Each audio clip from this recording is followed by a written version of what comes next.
Crazy Lizzie Goat Farm and more. We are here at Landmark Park over in Dothan, Alabama, and we come out to visit the farm Daddy, day. you can talk too. He's like you, he don't want to talk. But we just Well, want I'm camera person today. we just want to take you around with us and visit all these people and see what all we can find out today.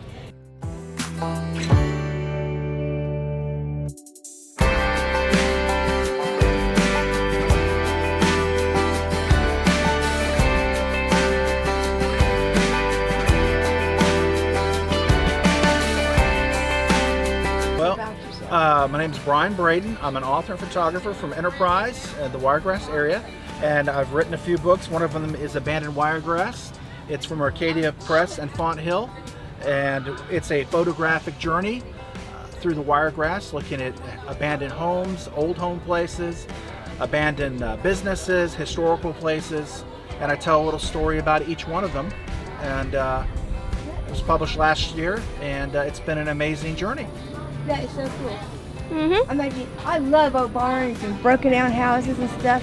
I love walking around and looking at things like that. That's just so exciting to me. I'd rather do that and go to the mall. I'm the same way. I'd rather do that than go to the mall. And over here is some of my fiction, epic historical fantasy book, The Chronicles of Fuzai.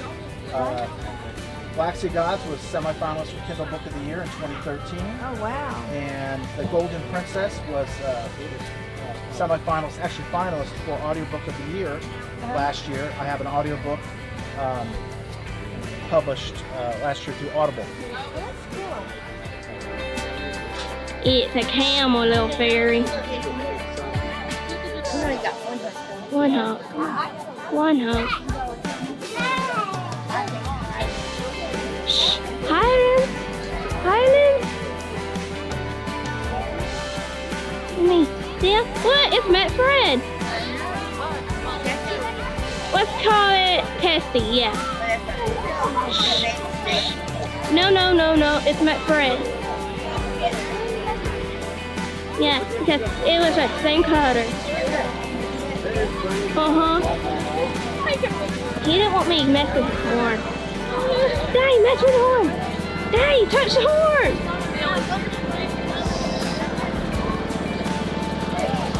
Mama, are you going to touch his horn? Sure. That's so cool. The other one. That's Annabelle. Annabelle. This is Dana. You're a girl. Okay, you can keep your name. What, Mama? It's no, Rufus. No, it ain't. It can't be Rufus. You know why? It don't have no brown on it. What does he call his? Poodle. Poodle doodles. Poodle doodles. It's a poodle doodle. There's a big Steve. Man, big Steve. Well, there's a little Steve too. Tell me about your business. Alright, so my wife makes all of these goat's milk soaps. She also does the beeswax lip balm. We have on our property, we have the honeybees. We have Nigerian dwarf goats. My wife gets out and milks them every morning. She does multiple things with their milk. One thing, the main thing is she makes soap. She also sells the milk for other people that like to make soap and that. She does her own goat's cheese. I don't know if that's what it's called or whatever, but she makes cheese out of goat's milk. Does she make hard cheese or soft cheese? There we go again. I'm not sure. I'm not Or sure. farmer Is cheese. it soft or is it hard? I think you can pinch it off. Is it soft? It's soft cheese. You're learning new stuff. These things. You do. I'm not. I was thrown to the wolves this But morning. you are a with this. great husband being out here. My wife is here. She's actually making soap over there at the old house. They've got her set up behind there with a fire and all. So I've done that before here too. okay, well her and I usually do these things. Mostly her. I've been to a few of them with her, but today I'm riding solo. So Hey, you did it. I'm trying not to butcher it, but at the same time I'm trying to sell more than she does. So There you go. Yes. So There you go. we do have free samples over there. We'll have to The take free some. smells, absolutely. We used to make take some. soap, but I just got out of it. So, all right. That's Yeah. how stuff I know lots about soap. Yep. Well, it And we sounds make like the it. cheese and everything Yep. too, and we milk. She gets up every morning, milks for all of us. Yes. And my wife does a lot with the whey Yeah. from it. She saves that, feeds it to the dogs and stuff. I mean, there's hardly anything goes to waste.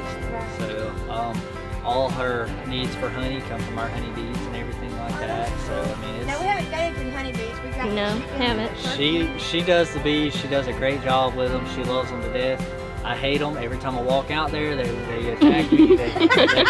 They run me off my own property, but they don't bother her. So as long as she's out there Well, as long happy and as they she's love, happy. that's right. Yes. Happy That's life right. makes a great thing. That's exactly Yep. right. Yes, ma'am. So But thank you for letting us interview you. no Yes. problem. And I'll take some of your stuff. We're going to church. We're going to church. You're going to the church. We're going to the church. Hopefully they pulled the bell. That was a fun thing doing.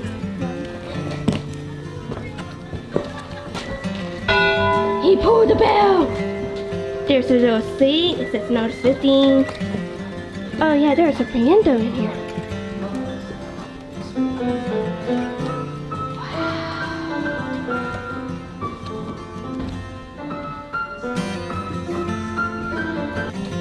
Little fairy, what style quilt this is?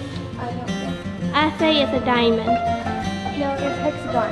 Hexagon? See the hexagon? Little fairy makes blankets. It's hexagon. Okay. What little fairy? It's diamonds. You say they did this all my hand. And that one was like leaves. Oh look, there's some more diamonds. Diamonds. And they got all these pianos in here. Hey, it says where it is. Here's a piano, old timey piano. Organ. There's another organ then. Here's another one. Oh! Are you gonna make one now if I get married? Yes, if you get married. Okay, thank you. Good answer. We found bees in a tree. Yep. Now. And all of them worked together to build it. And it operated from roughly 1900 till about 1929 as the school for that community. And then around that period, the population had just gotten too much to support, for the school to support, so they had to start busing them to Echo, Alabama. At that point, they made the school a church, where it remained so until about 1960. But then with a new road that was put in, it lost, I guess, the appeal. So they ended up, it fell into disrepair, it just sat there, no one used it. And in 1991, the Brown family donated it to us, and we relocated it over to here. And the interesting thing about it is, for this one-room school, it would have grades, first grade all the way through the 8th grade in this one room. You would have one teacher, you would have your heat from a wood-burning stove like that one, and where it sat, there was actually a creek that ran kind of behind it. So they would give pails to the students, and they would have to go draw their own water. A few years later, after it opened, they eventually did put a well in, and that well does still stand over at the original location. They had to bring their own food, they had to bring their own textbooks, and when it was planting and harvesting time, the older boys, they would pull them out of school so that they could go work on the farms. We've kept everything as original as we possibly could when we got it over here to preserve it. The stove is not original, but we were not able to get it, unfortunately. But everything else we've kept as close to the original school as we could.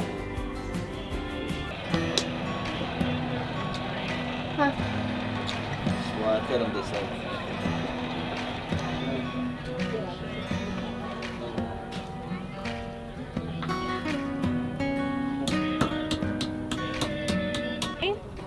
So the lard came from rendered pig fat.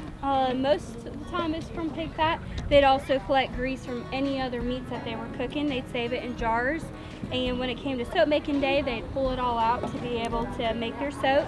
They made their lye using the ashes from their hardwood fires. They didn't let anything go to waste back then, so they would save the ashes, and when it would rain, they would set out pails and they would collect the rainwater. They would boil the ashes and the rainwater together, and after about half of the water had evaporated, they would do a lye test. They would do that lye test by taking an egg. They would setting the egg in the water, and if it about a quarter size of the eggshell was peeping above the water, they knew that it was the right consistency.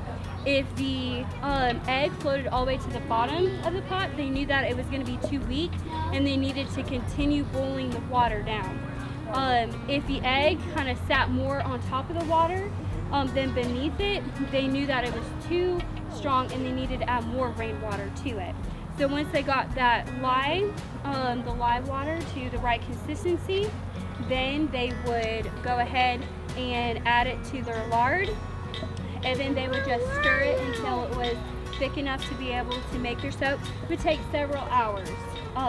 If you put more heat on it, then it goes by faster, but you don't want your soap thickening up too fast, or else you won't be able to get bars of soap because it'll start crumbling if it gets too hot, and there's no way to get it back to a liquid state after it's already hardened. We've also added rosemary into our soap to help combat the smell from the lard. The lard did not have a very good smell at all. So when they were bathing, washing their clothes, they didn't want their clothes smelling like the lard. You can pick any herb from their garden. There's not any particular one that you have to. They would always try to pick one that had a stronger smell. A lot of times rosemary and peppermint were two of the stronger herbs that they would grow. The herbs also gave the soap good healing properties for your skin, and leaving the little sprigs of rosemary in there acts as a light exfoliant as well. So kind of a little help if you've got a lot of dirt on your hands that you're trying to scrub off, it would help with that. They always wanted to do the soap on breezy days to kind of help keep the caustic fumes from the lye, kind of keep the air flowing. The only thing about that is that they had to be careful about catching their skirts in the fire. A lot of times they would have soap making days. They'd have 2 soap making days a year, and all the ladies would come together and make soap. That way they could both socialize and get work done at the same time. They couldn't really be leaving their pots because of the fire. You have to monitor the fire. You got to be constantly stirring your soap. So they didn't want to leave. So they might as well just dedicate a whole day to it, get as much soap made as they possibly could.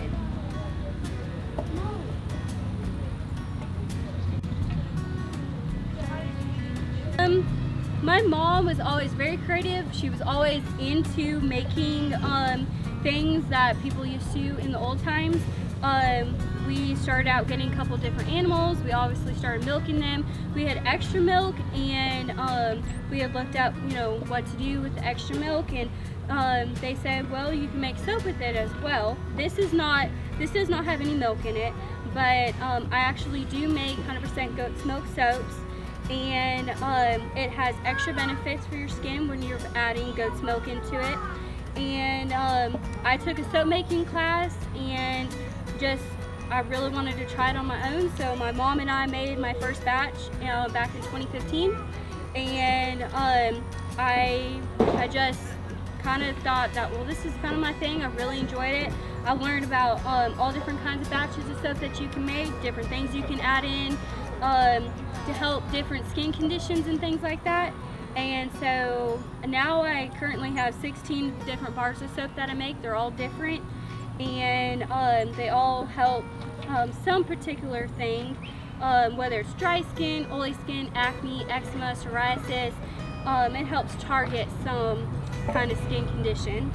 And I have my own goats, so I do milk them, and that's where we get the milk from to be able to make the soap. And I heard that your bees don't like your husband. No. So I can be out there all day in the goat pasture. It's where we have the beehives, and they won't bother me, they won't bother the dog, they won't bother the goats. But as soon as my husband goes out there to do any kind of yard work, they're after him. I feel like he's very intimidated by them, and they know that. Bees have a very high sense of smell, and so they put off pheromones and stuff like that. Humans also have smells that they put off, and so just like a horse can know if you're nervous around them, I truly believe bees know the same thing. And to me, I know the bees aren't going to sting me if they're just buzzing around the plants that I'm working around and stuff like that. It does make him very nervous when they're around him, so he does go to swat them, and that naturally aggravates them and causes them to go after him. So you do melt and pour, or you do cold press or hot press stuff? I make cold process soap, yes. So I have made hot process and cold process, but cold process is the method for me. Every soap maker is different, whichever one works best. The soap making class I actually took was actually a hot process soap making class, and then my grandfather had always sent us magazines.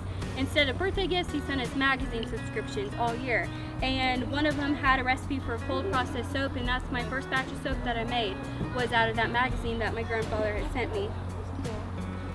Sorry, I started churning butter at 10 o'clock this morning. It took me until 1:30 till the butter was made.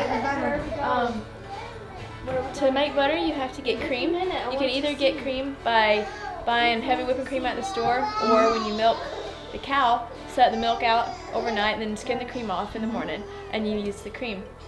Then you just churn it until it turns into butter. You tell it turns into butter because you see it separate in there. Instead of just looking like milk or cream anymore, it's going to have this yellow clumpy stuff and then like a clearer, watery looking milk. And that's the butter separated from the buttermilk. The butter is just the fat from the milk. So what's left is going to be, it's going to taste really watered down. It's buttermilk, but it's not going to taste like the buttermilk you get at the store. The buttermilk from the store is cultured buttermilk, so it's got other things in it that makes it have that sour flavor and the thickness. This is just going to taste kind of like watered down milk. Right. After it turns into butter, you have to scoop the butter out of the buttermilk, and then you have to work the rest of the buttermilk out. If you see, that's what I've been doing, and there's still a little bit coming out. So I'm not done yet. You have to work the buttermilk out, and then after you think you've got all of that out, you have to rinse it with water. So you work some water through it to rinse out the rest of it. After that, if you want to add salt to it, or if you like other spices or something in it, you can add that as well. Then just, I don't know, if you want to shape it into balls or into sticks or whatever you want to do, then that's basically the process of making butter. Oh wow. Do you know when you make goat milk butter, it's white, it's not yellow? I haven't ever done it with goat milk, so I didn't know that. But that's cool. It's It takes white. a lot of goat milk because It they don't does. have that much cream in there. Mm-hmm. I know a lady who has goats, and she's just gotten a separator for the milk. So she'll just put the milk in, and I'll put the cream out one side and the milk out another. Yes. So I want to see how that works We'd soon. like to have one of those one day. Yes. Yes. I want to watch how it works soon. So Yes. yeah.